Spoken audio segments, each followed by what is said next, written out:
Getting started with a clean install of Ignition. So we have the Ignition Designer Launcher. This will install a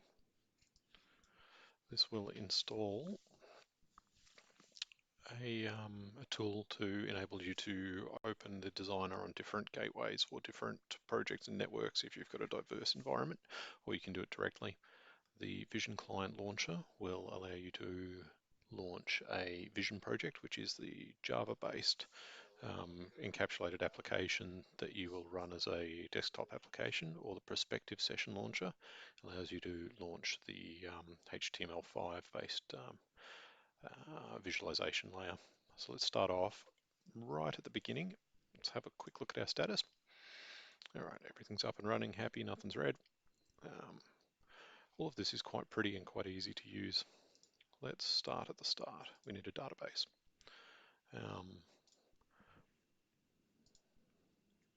Microsoft SQL Server, because that's what I've got on my local machine. Let's call this Ignition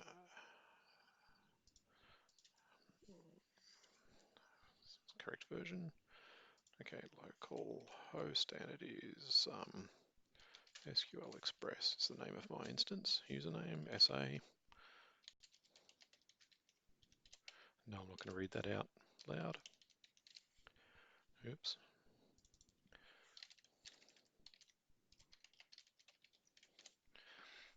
And my database is going to be called Ignition DB. We won't mess around with the failover and sticky connections and so on. Let's create that. Hopefully it goes green and we're all good. Excellent. Okay, so we need a database server. We're going to need some users and roles. So let's use the default internal data management. Let's make some roles up first. We've got administrator. Let's make up, say, engineer and operator. And let's make some users. Let's make me for a start.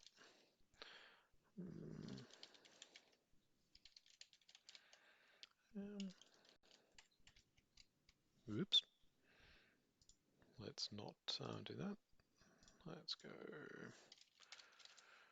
And let's make me the administrator. Let's make me an engineer.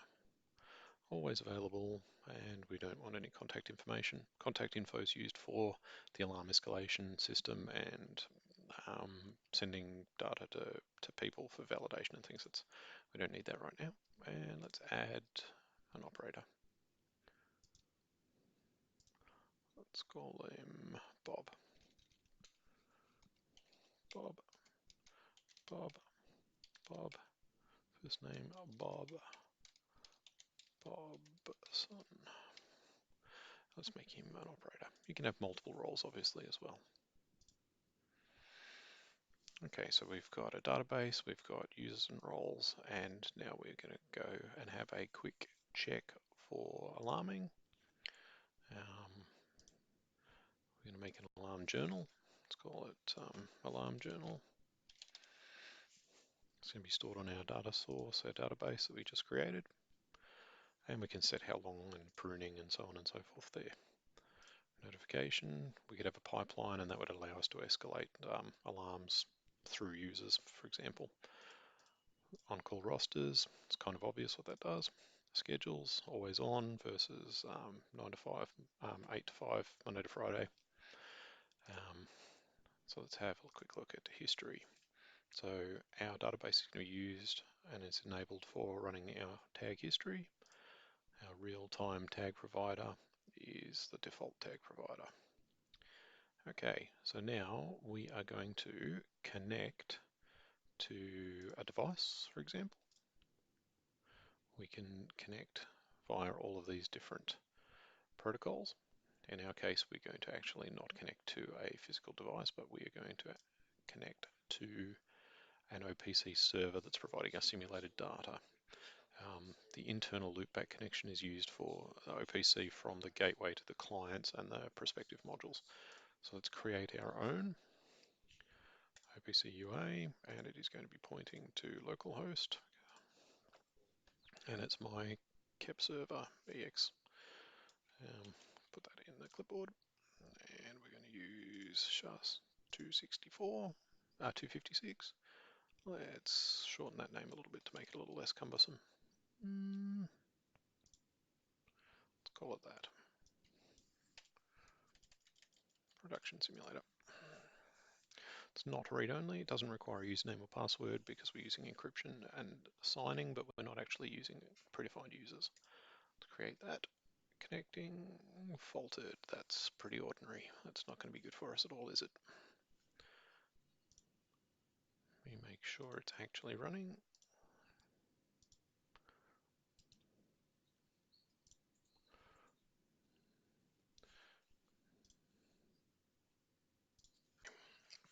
Now we're going to add our OPC UA connection.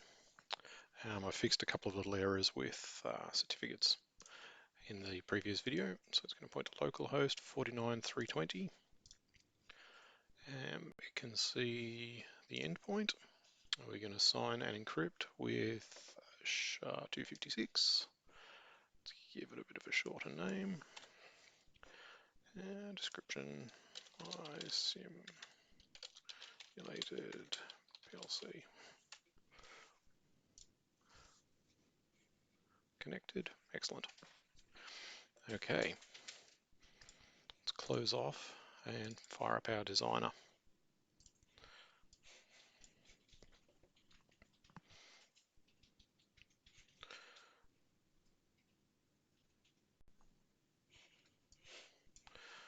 We log in with our credentials from before.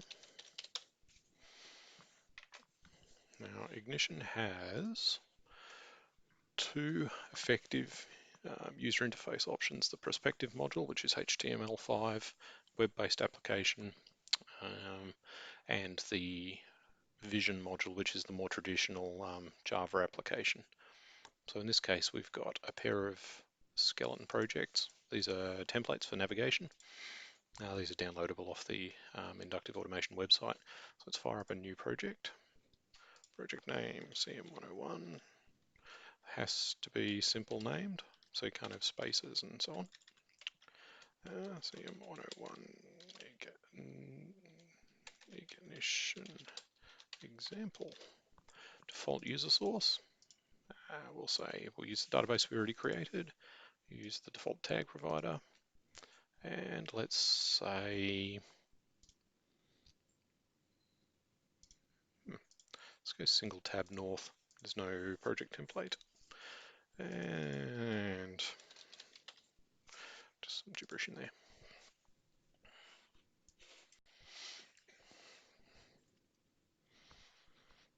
So we have our OPC server running in the background with our simulated 3 machines on it. And now we can see the standard environment for editing projects in Ignition. So let's drop this in here, make this a little bit bigger. So we have Vision. These are our inherited project components from the project we based it on. So we can, in fact, opt to overwrite resources to effectively make these local rather than the inherited copies.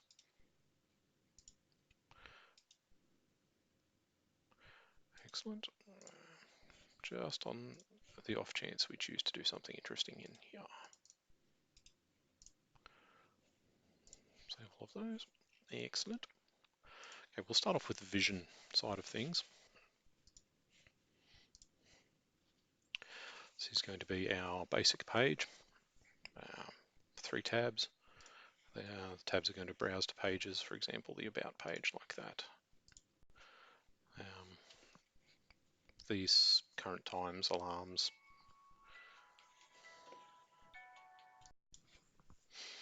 We have our navigation properties across the top here. The usual locking screen, switching users, logging in and out, and so on. This tab across the top can be configured. we can see each one of these items. We can either edit them as a group or as individuals, change their colors and fonts and so on and so forth.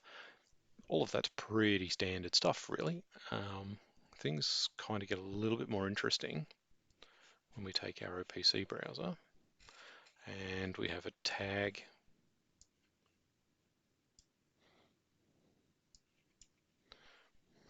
I'm going to take our tags out, join our tags up here.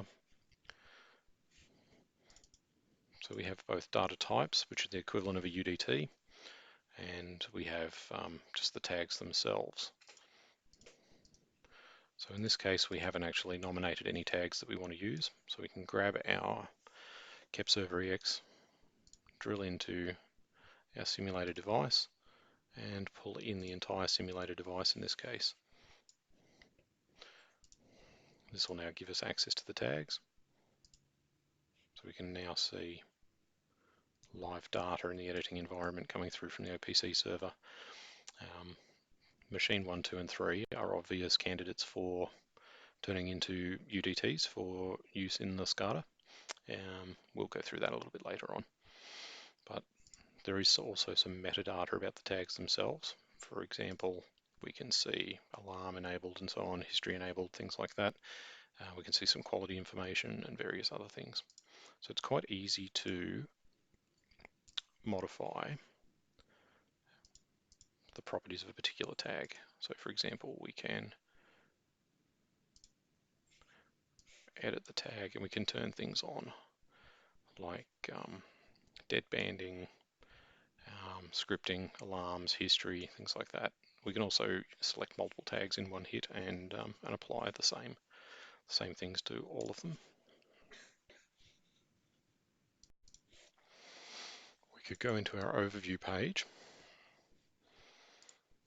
which is opening the main window / overview, which is kind of obvious really, isn't it? Main window, overview, let's override that. So we could do something quite simple, like drag in some data,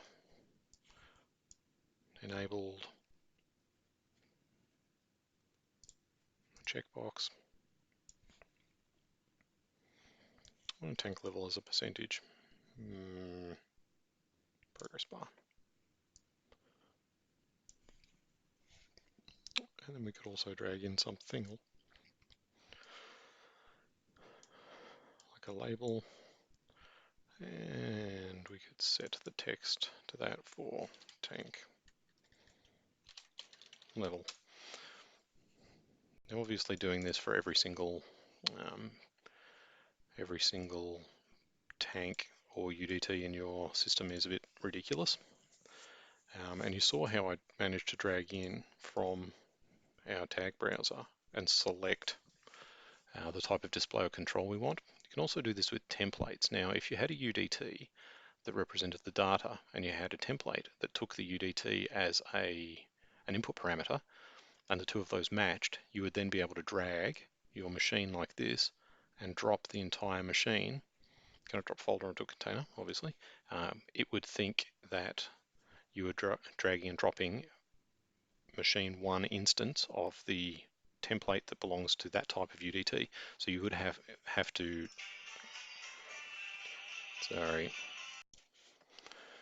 in order to create instances of the UDT, we're going to have to map our class, our definition of the UDT to instances.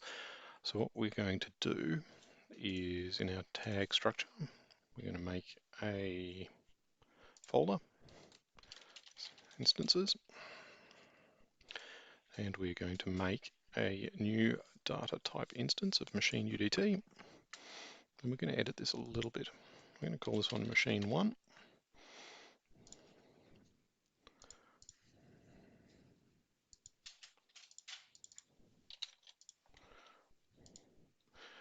I can't remove this parameter for some strange reason. There we go. Remove.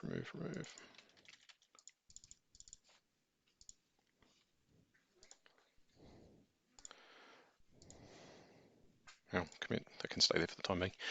Okay, so now if we see that our machine 1 object is mapped to an OPC item based on the instance name. So in the case of our data type, let's edit this tag and let's say, that's why we can't inherit it, it's inherited. Okay, so let's say that this time we want all of our instances of the UDT to be mapped automatically for us. So we copy and paste instance name here and commit.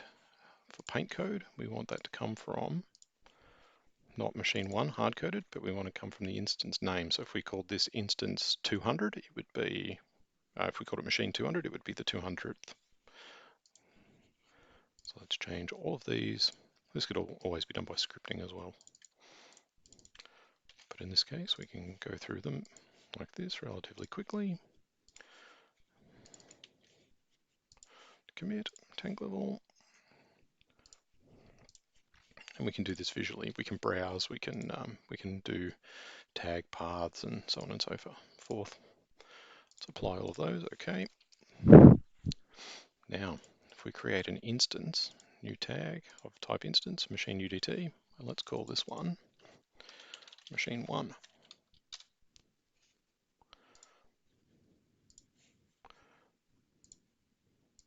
All our tags should be hooked up and they should read the same values as the machine 1 simulated device.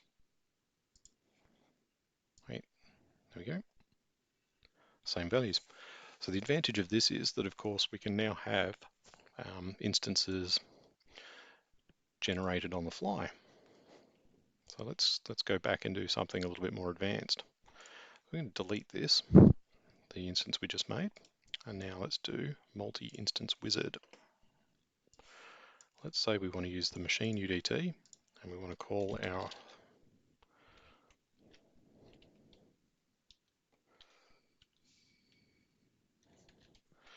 one to 10. Let's say 1 to 10. We want 10 of these things. So that's what it's going to look like. 1 to 10, tags to create, 10 of, preview. We're going to be able to have all of those. Bang. Now all of a sudden, inside instances, we have 10 of that UDT. And of course the third one works, and the fourth one doesn't because there are only 3 in our simulation. Machines 1, 2, and 3. So that gives you an idea of how you could generate large swathes of tags with very minimal effort, including the UDTs from scratch. So at this point, we now have some tags that we would like to use. Now that we've got a UDT, it makes some sense to be able to pass that UDT into a graphic or into a page or into a pop-up. So let's have a quick look at that next.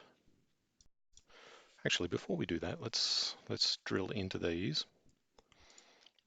Take machine 1 and take the enabled parameter and place it here.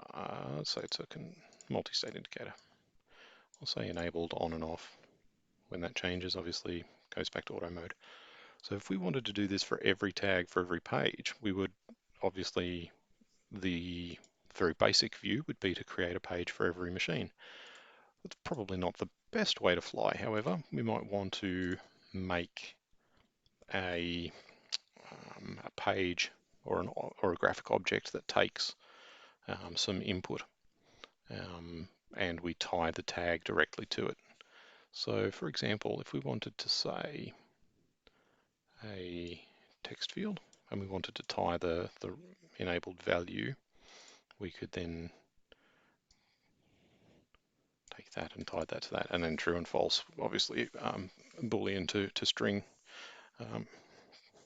happens on its own auto-magically. So when that goes off in a couple of seconds, that will obviously change to false.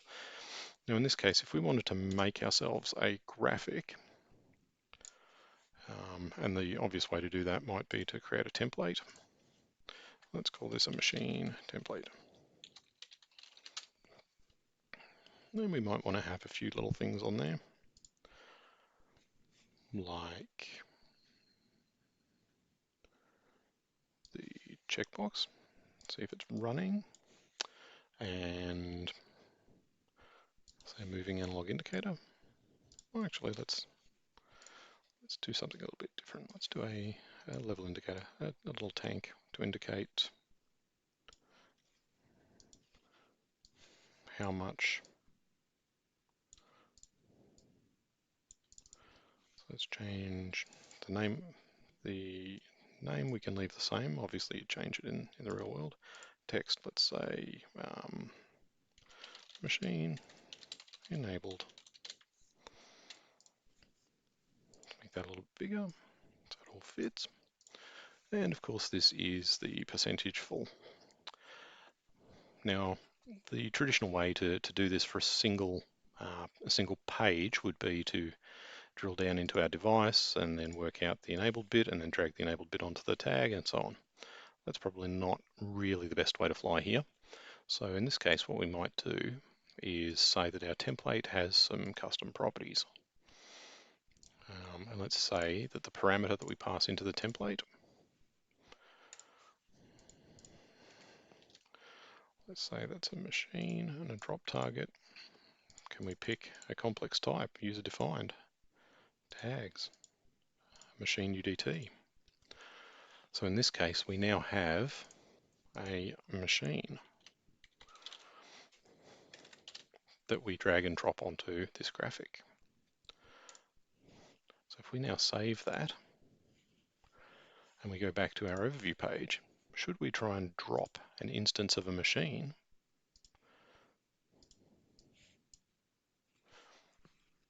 the SCADA system automatically knows what the one graphic that is associated with that UDT is, so we can drag and drop these en masse rapidly and have them ready to work. Now these two are not wired up yet, but that shows you how it would work. So let's wire them up. So we know in our machine template,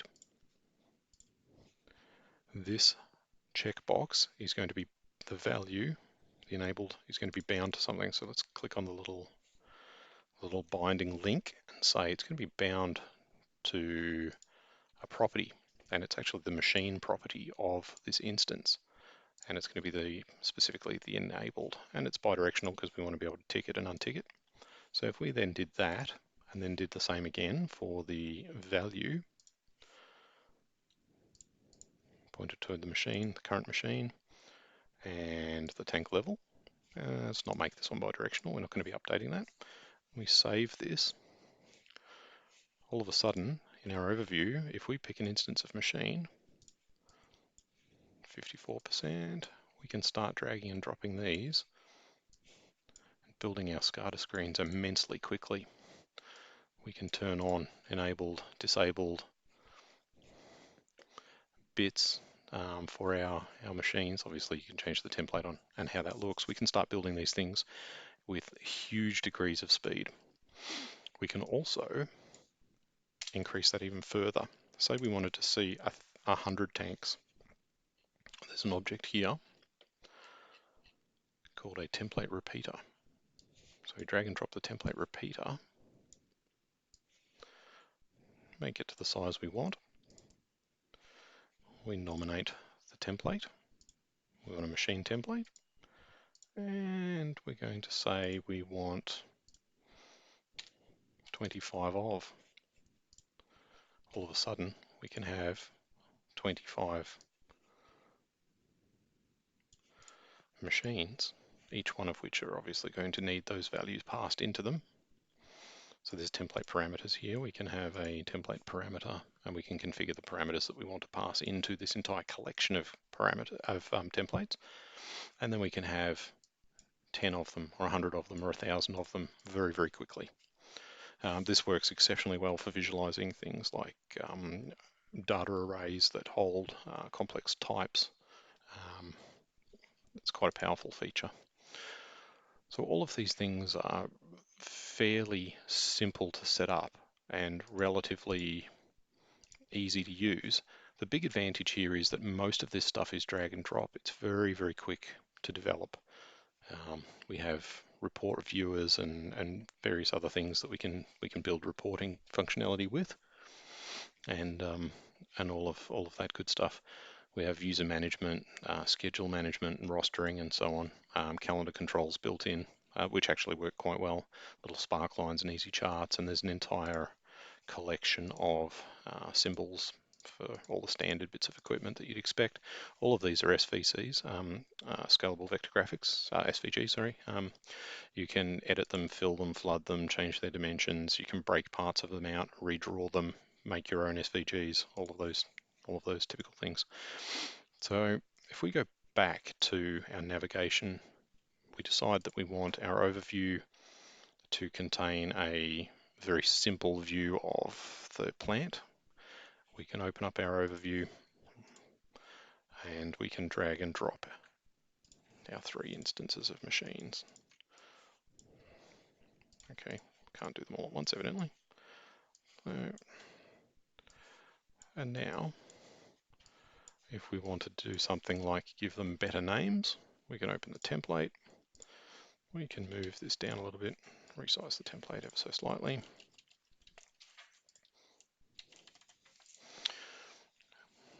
Add some text to the top.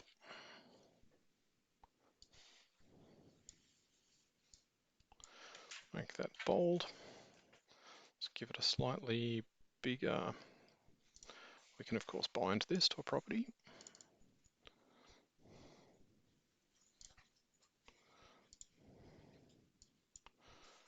And that's not the correct property.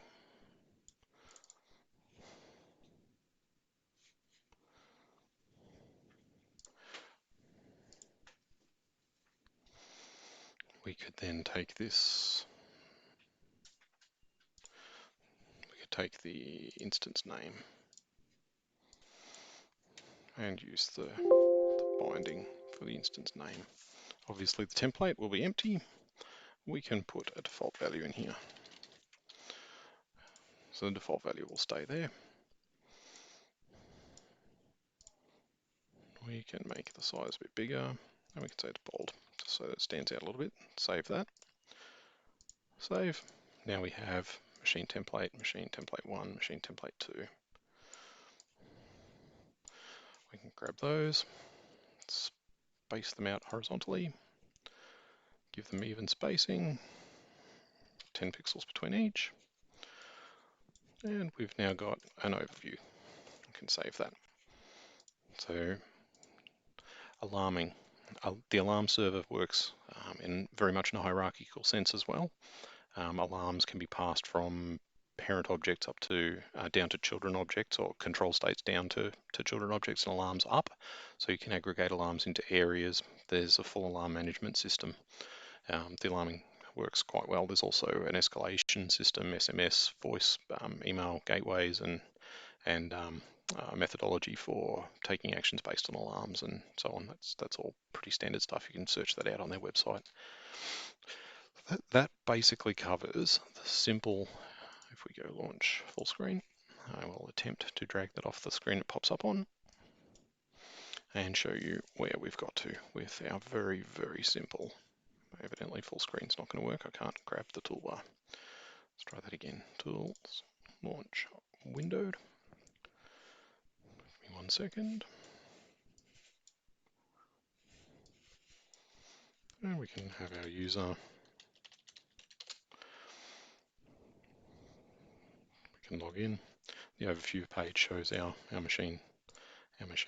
The alarm system's not actually wired up to anything, and empty is obviously empty. This gives you a good idea of, how quickly this can be deployed. Obviously, being scalable, this will scale nicely on different devices. It's quite capable of being used on small screens and large screens and so on. The overhead for the software for the Vision client itself is relatively minimal, so it'd run nicely on a panel PC, for example. All right. Now that we've done an instance of a class that we've generated automatically from the UDT and the PLC, and we've had a quick look over the Ignition Vision client, all of this looks very, very familiar to a traditional SCADA operator and designer. This is probably not where companies like Crossmole are going to focus on this kind of stuff. We are probably going to be more keen on using the perspective module, which allows the generation of a much more HTML5-like client, mobile aware, capable of using the internal devices in your mobile handheld device, for example, accelerometers, cameras, things like that. That stuff could potentially be used for augmented reality use, and it's also very much capable of being used as a normal interface device for customers, not just as a visualization layer at the last step.